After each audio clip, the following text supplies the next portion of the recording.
Сегодня из Лондона в Грозный доставили величайшую мусульманскую святыню, подлинную чашу пророка Мухаммеда, которой 1400 лет. В аэропорту ее в закрытом ларце передали главе Чеченской республики Рамзану Кадырову, который провез реликвию по улицам города в автомобиле с открытым верхом. Достали чашу только в мечети «Сердце Чечни», где она и будет храниться.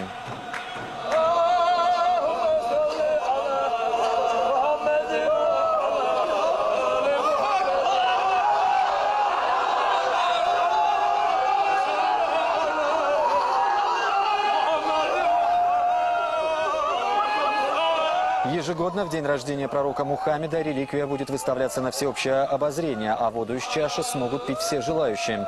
Напомню, согласно легенде, после смерти пророка Мухаммеда чаша была передана его двоюродному брату, затем хранилась другими членами его семьи, проживающими в Мекке. Когда же их стали преследовать приверженцы радикального ислама, потомки пророка были вынуждены эмигрировать.